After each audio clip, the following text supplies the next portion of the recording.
کبھی کبھی زندگی انسان کو ایسے موڑ پہ لا کھڑا کرتی ہے جہاں اندھیرا ہی اندھیرا دکھائی دیتا ہے، دل ٹوٹ جاتا ہے، امیدیں بکھر جاتی ہیں اور انسان سوچنے لگتا ہے کہ شاید اب کبھی خوشی واپس نہیں آئے گی۔ لیکن یاد رکھیں، اللہ کے یہاں دیر ہے مگر اندھیر نہیں۔ مصیبت کی راتیں کتنی ہی لمبی کیوں نہ ہوں، فجر کی اذان ضرور ہوتی ہے۔ السلام علیکم ناظرین، کیسے ہیں آپ سب لوگ؟ امید کرتی ہوں کہ سبھی خیریت سے ہوں گے۔ میری آج کی ویڈیو کا عنوان ہے مصیبت کی راتیں کتنی ہی لمبی کیوں نہ ہوں، فجر کی اذان ضرور ہوتی ہے۔ تو چلیے ویڈیو شروع کرتے ہیں۔ ویڈیو کو اینڈ تک دیکھیے گا۔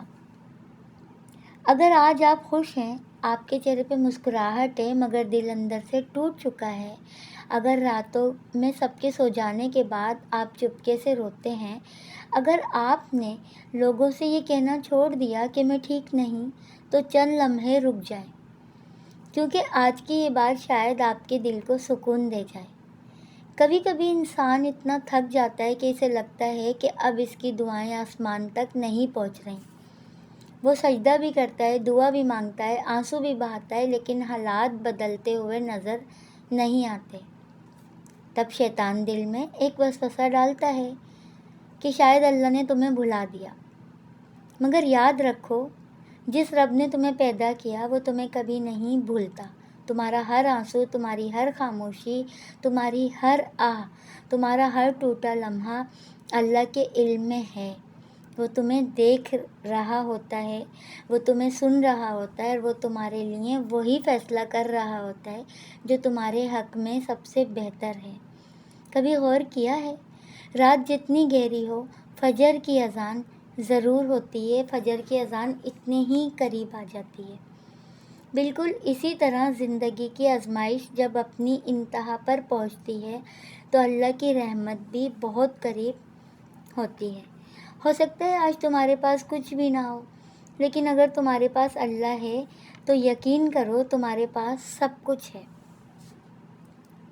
تمہارے پاس سب کچھ ہے اگر اللہ تمہارے ساتھ ہے تو۔ اللہ پاک ہم سب کے ساتھ رہے، آمین انشاءاللہ۔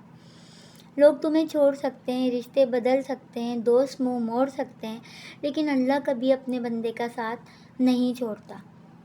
آج جو آنسو تمہاری آنکھوں سے گر رہے ہیں نا، ہو سکتا ہے کل یہی آنسو تمہاری سب سے بڑی خوشی کا سبب بن جائے، کیونکہ اللہ صبر کرنے والوں کو کبھی خالی ہاتھ نہیں لوٹاتا۔ شاید تم نے برسوں سے کسی دعا کے لیے ہاتھ اٹھائے ہوئے ہیں اور آج تک وہ دعا پوری نہیں ہوئی، تو مایوس نہ ہو، کیونکہ کبھی کبھی اللہ دعا کو رد نہیں کرتا، بلکہ اس کے لیے تاخیر اللہ کی طرف سے ہوتی ہے، کیونکہ وہ بہترین وقت کا انتظار کرتا ہے۔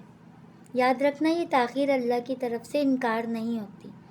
وہ رب ہے، ہر وقت بھی اس کا ہے، ہر فیصلہ بھی اس کا ہے، اور رحمت بھی اس کی ہے۔ اس لیے آج ایک وعدہ کرو، آج کے بعد جو بھی حالات ہوں کبھی مایوس نہیں ہوگے، بلکہ اللہ پر کامل یقین اور بھروسہ رکھو گے۔ نماز کو مضبوطی سے پکڑ لو، استغفار کو اپنی زبان کا حصہ بنا لو، درود پاک کو اپنی زندگی کی خوشیاں بنا لو، درود پاک کو اپنی زندگی کی خوشبو بنا لو، اور دعا کرنا کبھی مت چھوڑنا۔ ممکن ہے تمہاری زندگی کی سب سے خوبصورت خبر صرف ایک دعا کے فاصلے پہ ہو، ممکن ہے تمہاری قسمت بدلنے میں صرف ایک سجدہ باقی ہو، ممکن ہے جس معجزے کا تم برسوں سے انتظار کر رہے ہو وہ تمہاری طرف چل پڑا ہو، بس ابھی تمہیں نظر نہیں آ رہا ہو۔ اس لیے ہمت نہ ہارنا، مایوس نہ ہونا، کیونکہ مصیبت کی راتیں کتنی ہی لمبی کیوں نہ ہوں، فجر کی اذان ضرور ہوتی ہے۔ اور جب اللہ کی رحمت آتی ہے تو وہ صرف مسئلہ حل نہیں کرتی، بلکہ دل کو ایسا سکون بھی دیتی ہے جس کی قیمت دنیا کی کوئی دولت ادا نہیں کر سکتی۔ اگر آج یہ پیغام آپ کے دل تک پہنچا ہے تو ایک لمحے کے لیے اپنی آنکھیں بند کیجیے اور اپنے رب سے کہیں، یا اللہ میں تھک گیا ہوں مگر تجھ سے مایوس نہیں ہوں، میں کمزور ہوں مگر مجھے تیرے وعدوں پر پورا یقین ہے، میرے لیے وہی فیصلہ فرما جس میں دنیا و آخرت کی بھلائی ہو۔ آمین آمین یا رب العالمین۔ اللہ تعالیٰ آپ کی ہر پریشانی آسان فرمائے، ہر آنسو کو خوشی میں بدل دے، اور آپ کے دل کو اپنے ذکر سے ایسا سکون عطا فرمائے جو کبھی ختم نہ ہو، آمین یا رب العالمین۔ تو ملتے ہیں پھر کسی نیکسٹ ویڈیو میں کسی اچھے ٹاپک کے ساتھ، کسی اچھے اسلامی ٹاپک کے ساتھ۔ تب تک کے لیے اپنا بہت بہت خیال رکھیں، مجھے دعا میں یاد رکھیں۔ فی امان اللہ۔